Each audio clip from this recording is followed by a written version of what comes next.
Thanks, Brian. Okay. Okay.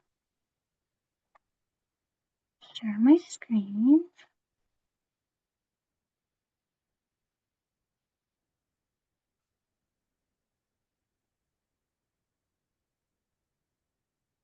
Okay.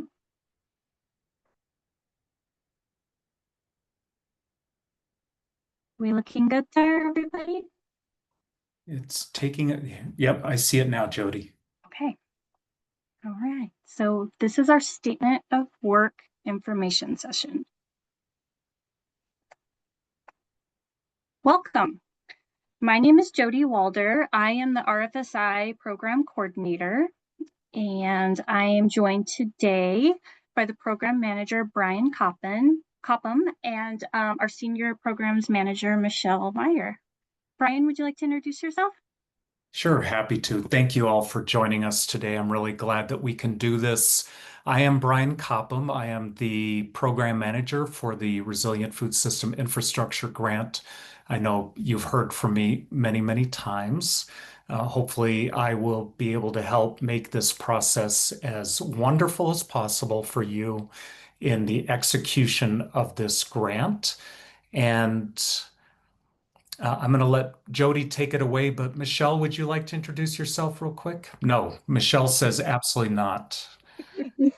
Yes, I would. Sure. Okay, all right. Yeah. Michelle Meyer with CDA. I have the opportunity to work with Brian and Jody on this program and several other ones within the markets division of the Department of Agriculture. Just here to listen and be supportive in any way I can. So thank you.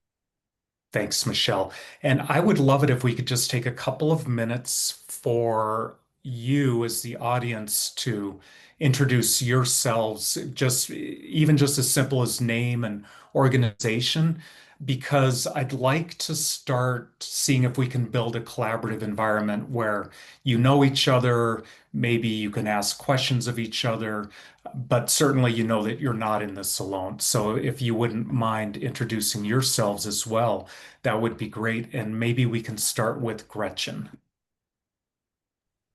Sure. Hi, everybody. My name is Gretchen Gronke. I'm with the Four Corners Food Coalition. We're working on a commercial kitchen build in Southwest Colorado and Cortez. Excellent. Thank you, Gretchen. Leslie?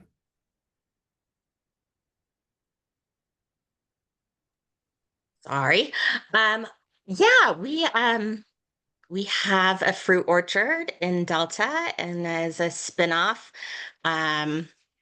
are planning to rehabilitate the old Austin Ice House just outside of Delta. So it'll be, 10,000 square feet of frozen storage, cold storage, processing space, dry storage, lots of value-added production going on there. We're super excited about it. Wonderful. And the name of your organization, Leslie? Colorado Juice Company. Thank you. Appreciate it. Our orchard is Honey Rock Landing. Perfect. And you have awesome cave suites. We do. Yeah, we're doing a lot at the farm and the agritourism space. Yeah, nice. Now, Tabitha, I believe you're with Colorado Juice as well. That's right. I'm Tabitha Covey, and I'm with the Colorado Juice Company. Perfect. Thank you. Josue, how about you? Hola, ¿qué tal? Mi nombre es Josué Morillo. Estoy trabajando actualmente para Colorado Ranchers, una compañía prácticamente, bueno, de multicultural, porque estamos muchos latinos, y en donde nuestro proyecto es aumentar la producción y la planta para generar todavía más empleo de la que hay en un pueblito llamado Brush, dentro de Colorado. Excellent. Thank you, Josue. Anna? Hello, I'm representing Colorado Fresh Enterprises, which will take existing infrastructure and some equipment and add more to be able to take Colorado fruits and vegetables and slice, dice, prep, and otherwise make them more applicable for some of the consumers and customers who need those. Perfect. Thank you, Anna. And Terry, how about you? I'm Terry DeGroat with Colorado Cow. There's a lot more members of my team, but somehow this project fell on me. We have a dairy farm and a processing facility, and we're going to use this project to expand our processing. Excellent. So just to note that we have Colorado Cow, Colorado Fresh, Colorado Juice, and Colorado Ranchers. The opportunity for confusion is relatively high, but we'll try to keep everybody straight if we get to that. I noticed that too. I was like, there's a lot of Colorado names in our group here. It is. All right, carry on, Jody. So the purpose and the overall goal of this information session is to make sure the onboarding process with the state is as easy as possible and to help make sure you don't have any unwanted surprises later related to your contract. The agenda. I will be reviewing registering with as a vendor with the state, and then Brian will be going over your contract structure and associated tables with that. And then, of course, there's time for questions afterwards. Okay, so this is the very first step, is registering with the state for a vendor code in order to get reimbursed from your RFSI grants. So why do you want to do it? Because you're going to get reimbursed. So the purpose of a vendor code is the state will assign you a vendor code, a number, and it will be combined or in conjunction, not combined, I should say, in conjunction with your contract number. And that's how they will access those two numbers, which will hold your grant funds. If you can imagine it like a little drawer, it has the little combination of your vendor code and your contract number, and that's where all your funds will be held. So the first step is signing up for the vendor code. So how do I register? There are two ways to register for a vendor code. The first one is vendor self-service, which I highly recommend. Oh, Gretchen, if you already have thank you for dropping that question. If you already have a vendor code, you can just ignore this part and just easy listening, I guess. So there's two ways to register for a vendor code. The vendor self-service, which I recommend, you will put all your information in and you will get your vendor code as soon as you submit your information. The other way is to email the program coordinator, which is me, a W-9. It's a slower option because although the W-9 looks simple, it's not. Everything has to be in a certain spot. It may be simple for you, but it's kind of difficult to navigate. So there is a lot of back and forth, and then it goes to accounting, and then it takes at least 5 days, 5 to 10 business days to get approved. So you guys can make your choice, but I recommend the first one. Okay. So when you are preparing to sign up for a vendor code, you'll need some information. You're going to need your tax information number, your TIN number, or social security number, your legal business name that's registered with the IRS. That's an important thing. You want to make sure that it's exactly as how you have it registered or it won't go through. And keep in mind that your business should be registered with the Secretary of State and be a good standing. And it's also important to know your business structure. Like, are you an LLC? Are you a corporation? Are you a nonprofit? So what I thought I'd do is open up the vendor self-service website and kind of go through like a mock sign up process. And I am going to put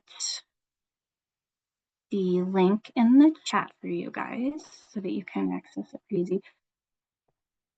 It is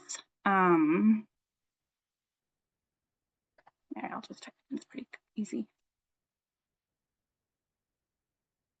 And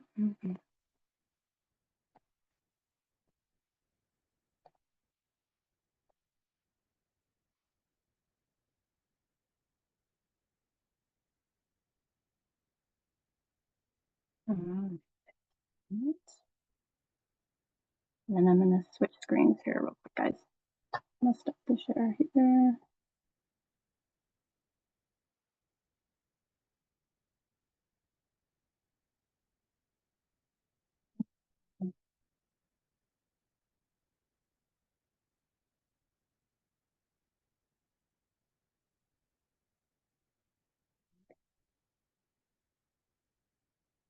You guys see that? Yes, we can see it. Okay, let me just, I just lost it on my screen. Sorry about that. But there we go.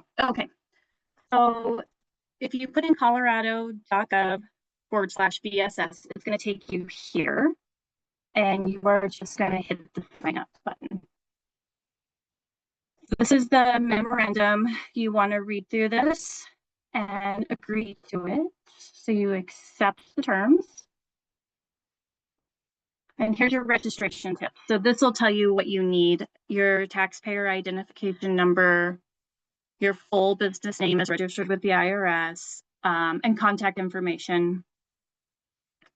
And it says descriptions of commodity, but that is not necessary for signing up.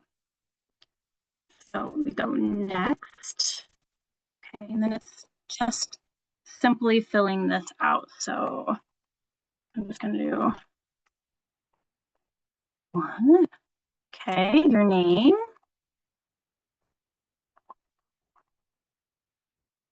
Phone number.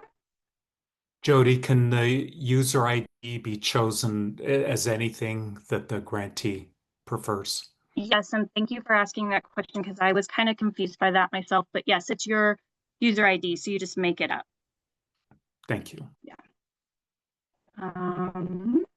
Password.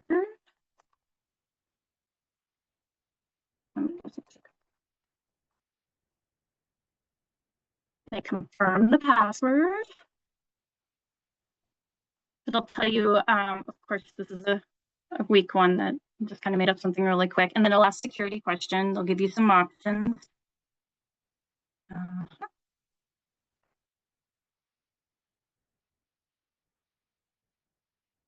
And then your email address.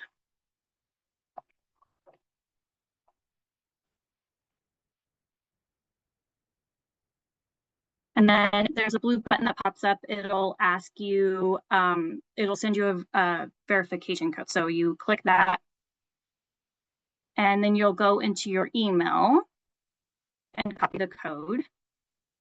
I'm just grabbing mine really quick.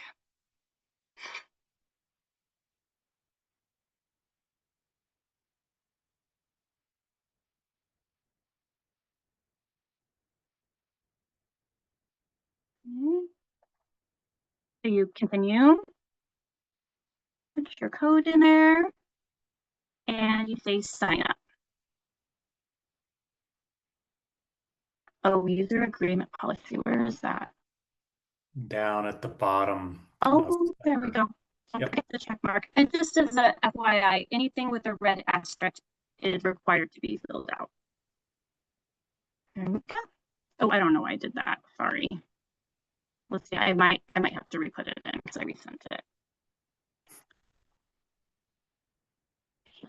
Let's see.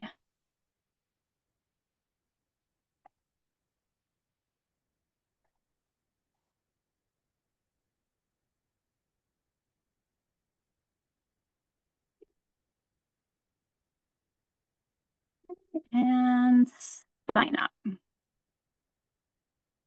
Well, I'm making all kinds of mistakes today, aren't I? It is a real example. Yeah.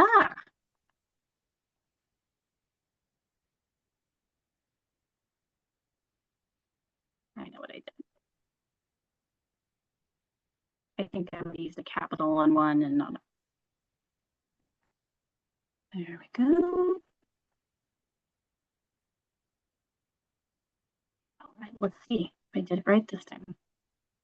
Okay. So it'll take you to a page. They're going to see if you already have a vendor account. So you just continue. I'm going to do that. There's another code. So I have to grab that real quick. I promise this is faster than sending in W9 though.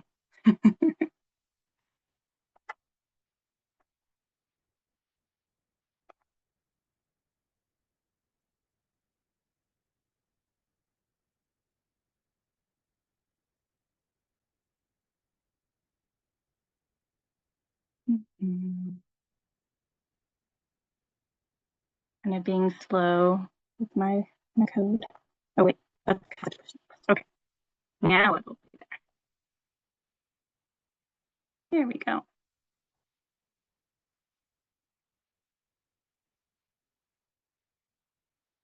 Okay, put my access code in. I'll verify it. Okay. So they're going to search for an existing account. I'm going to say I'm a company. For companies, you'll need your EIN number, individual's social security number. Okay. And I have something I just made up. It's not real. Okay.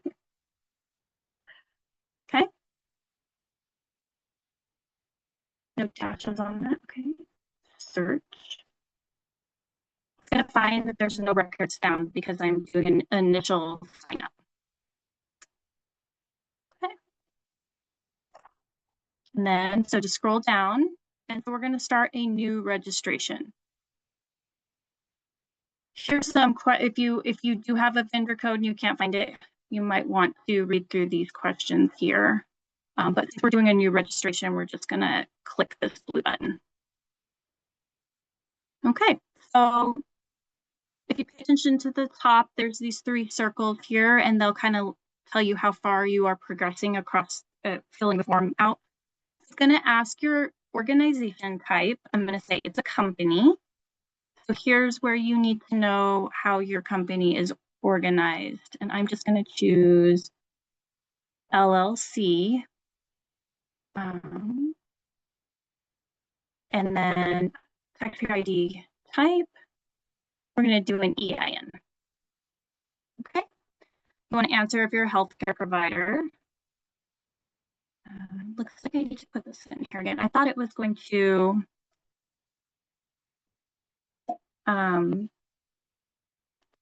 self-fill or populate, but I guess it didn't.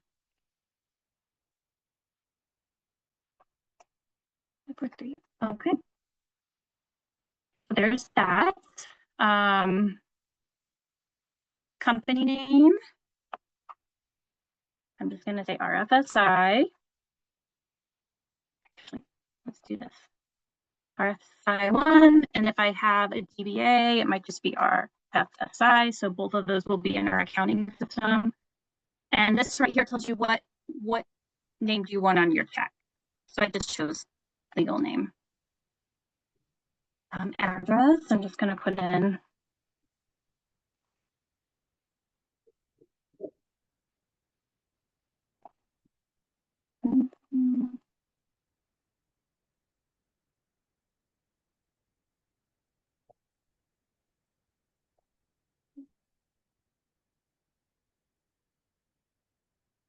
and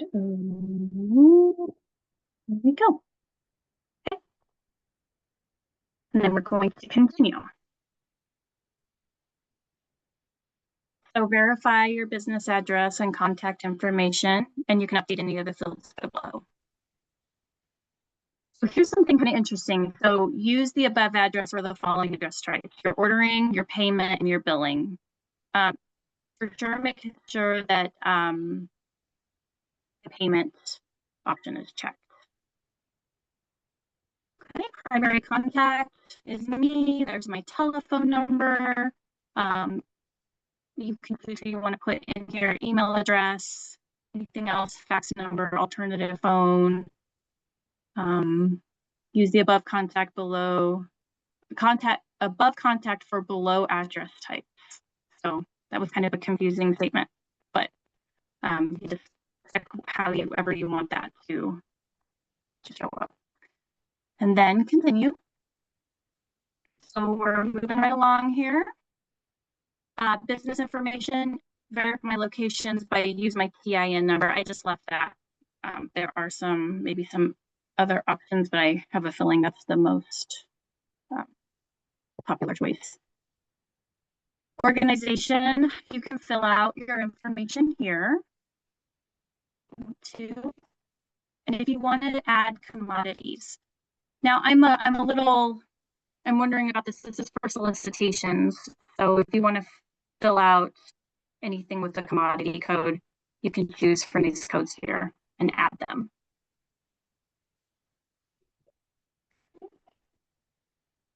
Business types, you can add business types, not necessary. Attachments, any documentation that you want to attach. I don't believe a W-9 is required. So we're almost done. You'll want to continue. And then here's the information. Make sure to read through this for any errors. You can edit by choosing the blue button on the side. And then I'm not actually going to submit my application because I'm not really wanting a vendor code with the state, but you will submit the registration here. And then it'll process and immediately give you a VSS code number. And you want to write that down and keep it safe for your records. And then you can send it to us too and share it with us so that we can start getting you set up for your grants. And that's it. Any questions? Are these gonna be printed checks or deposited or? Oh yeah, I'm glad you asked. There's an option. You can get a printed check sent to your address, or you can do an EFT form and we can have it deposited directly into your account. And Jody, for clarification, DBA is doing business as. That's correct.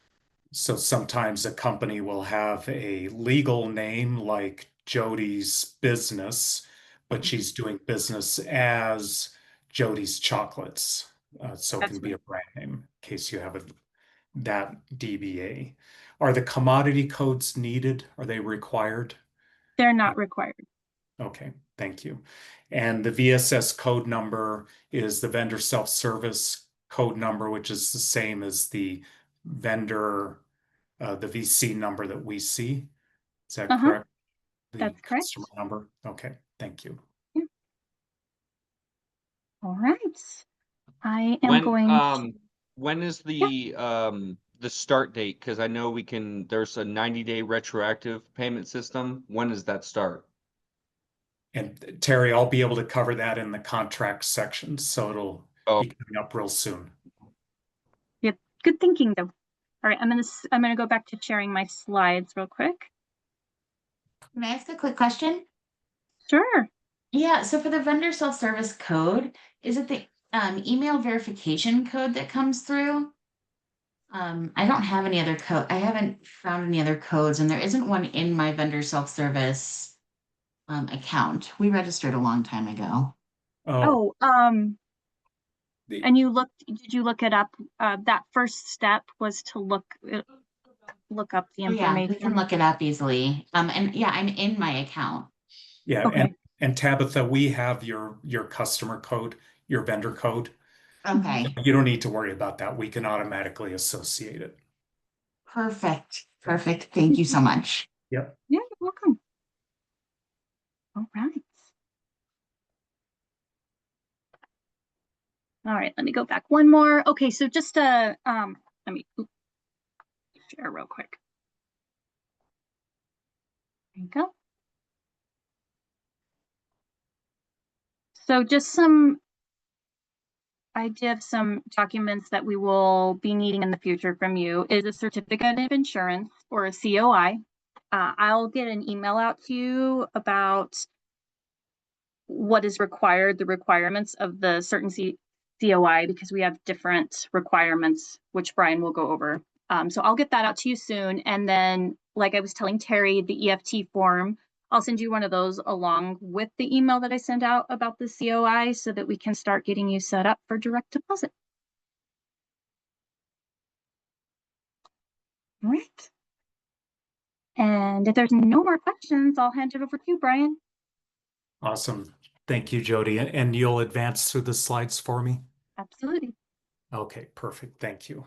Mhm. I'm going to cover the contracts portion of the presentation, and I will start with a disclaimer that I am not an attorney, certainly not a contract attorney. If you have any questions about the contract that you're concerned about, you may want to consult an attorney to get a legal opinion that's representing your specific interests.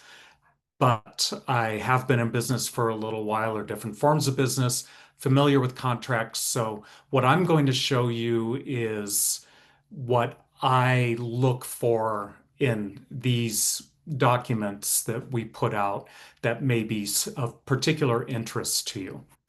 Your contract will include a cover page, a statement of work, and then there's terms and conditions from both the state and the federal government, because the award money is federal. And then there will be some miscellaneous exhibits. Next slide, Jody.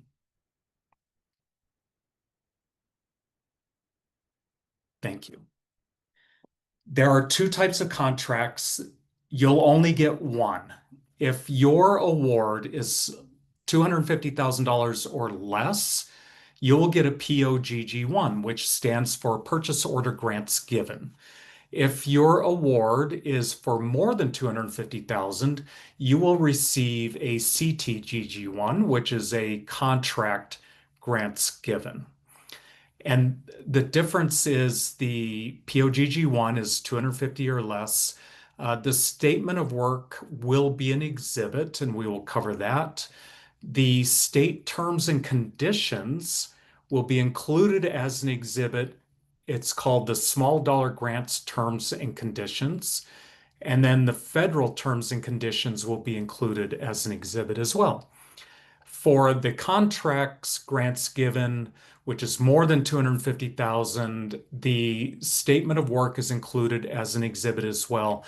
But the terms and conditions are actually included in the body of the contract, so that's where you will look for those. And then the federal terms and conditions are included as an exhibit. Next slide, please. Thank you. The key points on the cover page. A cover page is very important because it has your agreement number. So that can be POGG 1 2025 0000 7364, for instance. And you definitely want to note that number because you will need to include it on your invoices and much of your documentation. It also shows you the maximum amount of your agreement. That is your award. It includes an effective date. That is the date that the contract starts. So Terry, to your question, the 90-day period is 90 days before the effective date. So if we are able, for instance, to get you a contract on September 15th, the 90-day period starts 90 days prior to the September 15th date. So that would be, somebody can probably do this faster than me, July 15th, August, actually June 15th. So the effective date is very important, and we'll cover some of the other pieces that impact that. And Gretchen, I'll get to your question in just a moment. The initial agreement expiration date is the end date of the agreement, which for all of you will be May 27th, 2027. And then the fund expenditure expiration date is the date by which funds must be expended. That is to say that that is the date that you have to spend money and ask for reimbursement. It doesn't have to be reimbursed by that date, but it needs to be spent by that date. So those are key dates that you will have on your contract. Next page. And this is an example of what your cover page might look like. It'll have this information, but it may be differently formatted. So as you can see, you have your legal name will be in there. That is your business legal name, your unique entity identifier, which you were required to get to apply for the grant, your agreement maximum amount. It'll break it out into years. And we will work with procurement to see exactly how that works to make sure you have as much flexibility as possible. The agreement number, which is either the CTGG1 or a POGG1, and then the other dates that we talked about. Agreement authority, you don't need to worry about. That is just internal, and it tells the state by which authority we are encumbering these funds and making them available for your use.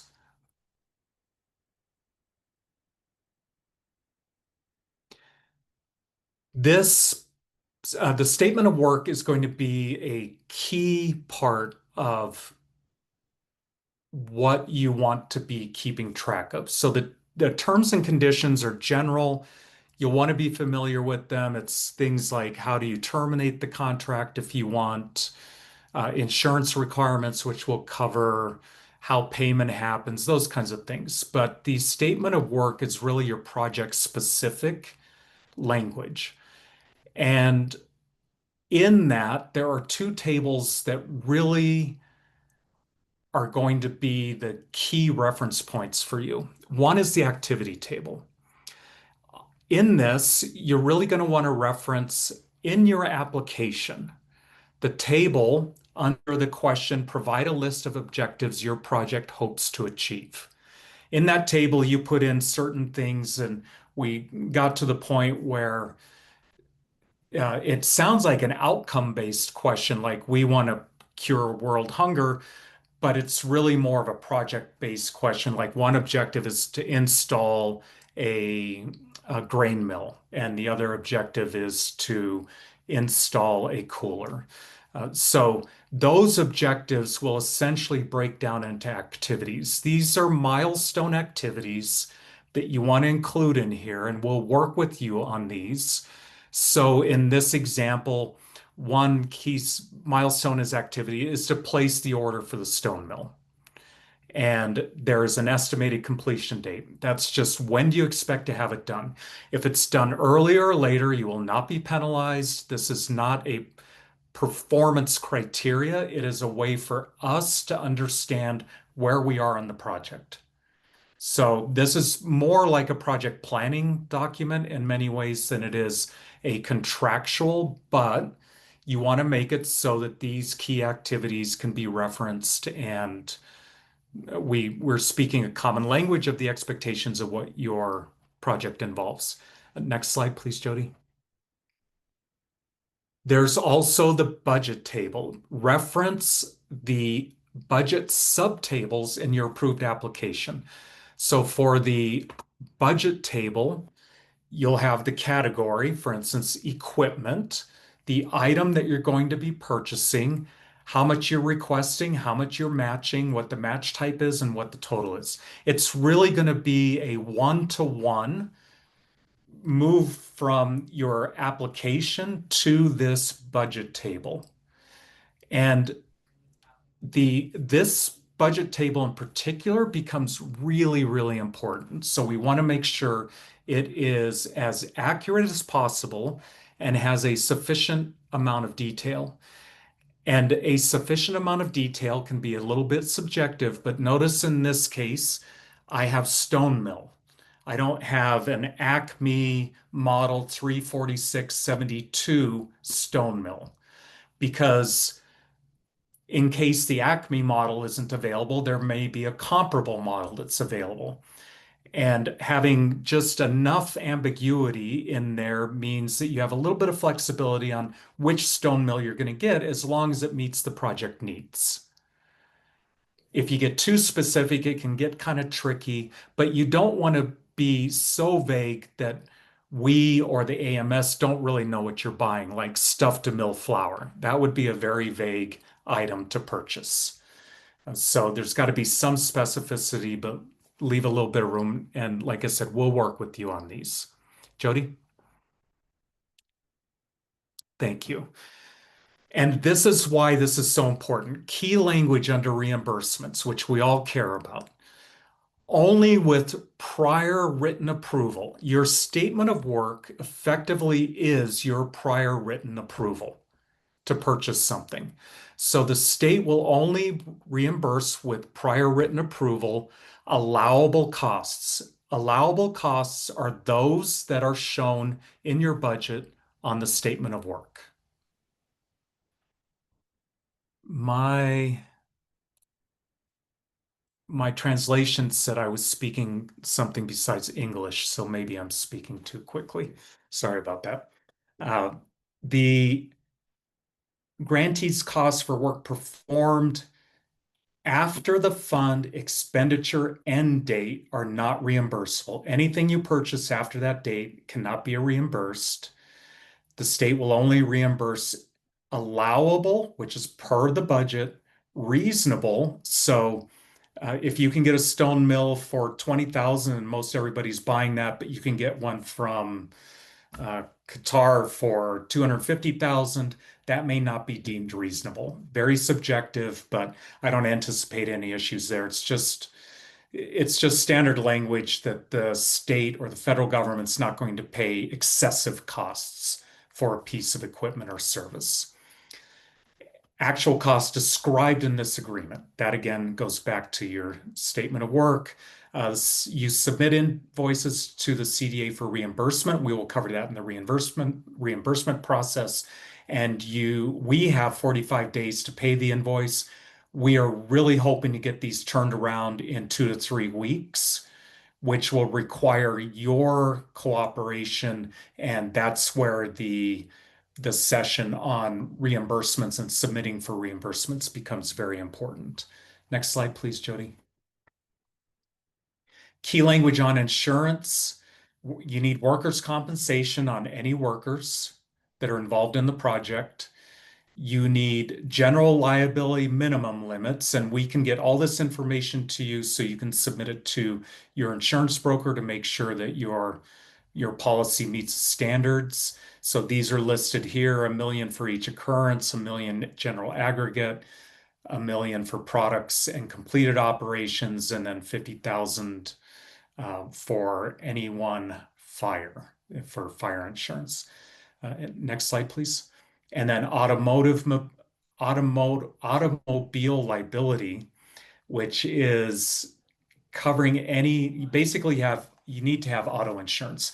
Now, there is the case where, for instance, we do everything by bicycle. We have no cars, no trucks, so we don't need automotive insurance. That is likely true. However, even if you're not in the delivery business, if you are using company vehicles or any vehicles to pick up equipment or send an employee out for an errand related to the project, there needs to be automotive insurance. The state shall be named as additional insured. Your insurance agent will understand that. And then we need certificates. Those are the certificates of insurance, or COIs, and those need to be provided no later than 7 days following the effective date of your contract. And hopefully we can get those earlier so we're ready to rock and roll as soon as the awards come through. Next slide, please. Other state terms, there is reporting. You'll be reporting on a semi-annual basis. That'll be in your statement of work. There's a final report that's also included in your statement of work. Records, the easiest thing is just to keep them for 3 years. Just plan on keeping them. Your invoices any permits, things like that. Just keep them because the federal government does have the right to come back and do audits. So in the event of an audit, it's very useful to have those records. Confidential information for these projects, this isn't really going to be a big deal. We're not going to be sharing people's email addresses with you or other confidential information. If it's public information, it's not confidential. If it's information you're providing, it's not confidential. If you are, however, there's some piece of information that you're unsure about, just ask us and we'll determine if it needs to be held confidentially. Next slide, please. Thank you. That is the basic overview of your contracts. So just to reiterate, statement of work, really important because those tables are what we are going to be looking for to make sure that your spending, your activities are within the scope of the contract.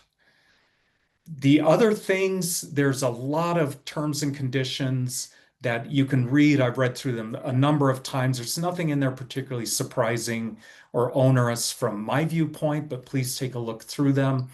And know that in the event of a dispute, the primary document that will be used to determine the outcome is the federal terms and conditions. And then after that comes the statement of work and the state terms and conditions. So those federal terms will be included in your contract either, well, actually in both contracts as an exhibit. And we have a couple of questions. So when will we get contracts?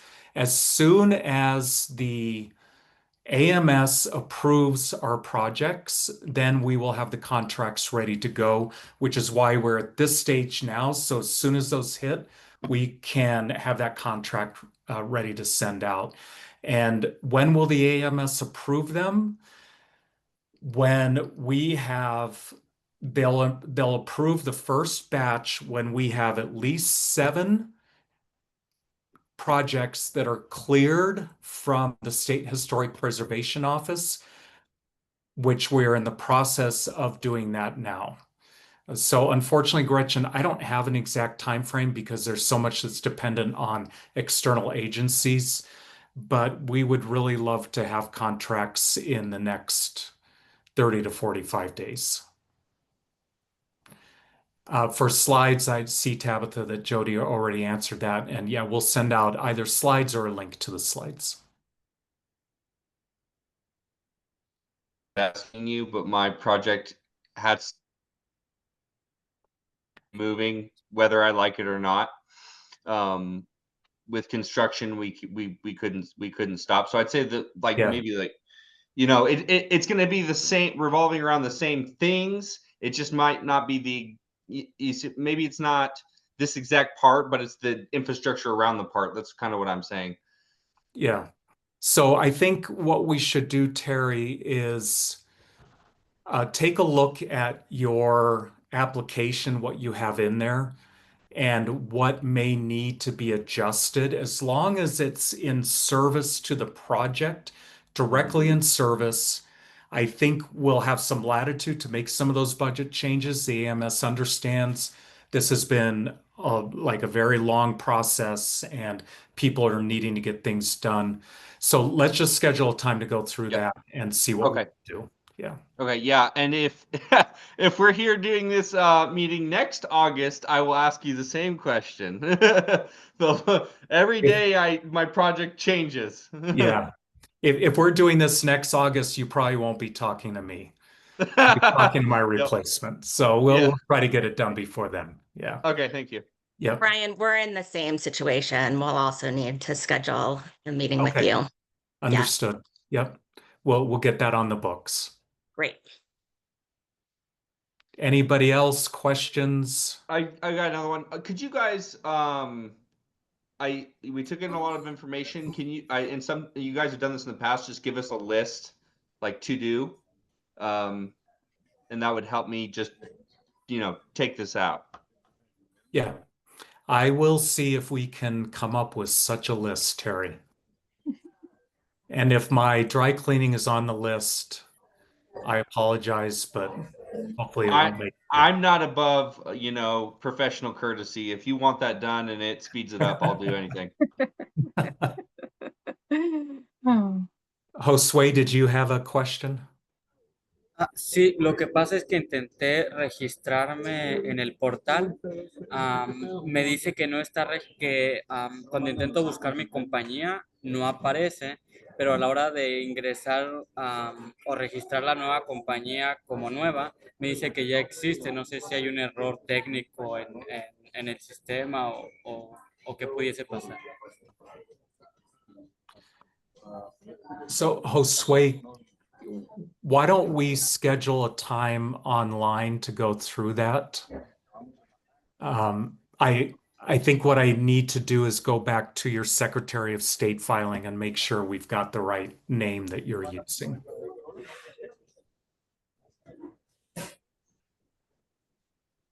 Claro que sí. ¿Las citas usted las manda o cómo nos ponemos de acuerdo? Yeah, I will send an email right after this meeting. Brian, Ok, we've Yes, had a muchas couple gracias. requests for the video. Is that okay to send out to everybody? I believe so, yes. Okay.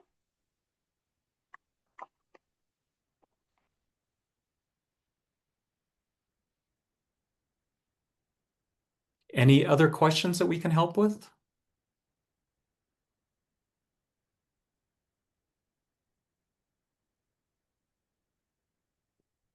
Okay, so I have on my to-do list to Terry to get a time with you to go over your budget. Same thing for you, Leslie. And then for Josue to set up a time to go through the vendor registration together. Anything else? I think just sending out the slides and the video link. Yeah, thank you. And thank you for joining this. The contracts are probably the driest part of what we do, but just knowing what's in there will make things easier for everybody. So please do sign up when we send out the invites. Sign up for one of the sessions on the reimbursement process. Those are mandatory and they are very, very helpful. So that is going to make it much easier for you to get reimbursed quickly and get paid back the money that you've been spending. Yep.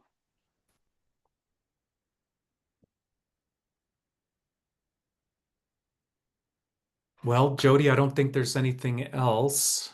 So everybody Yeah. can have, as we like to say, 6 minutes back in your day.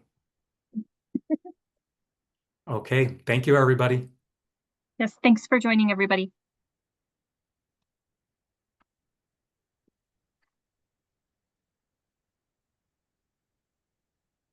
Jody, I think you can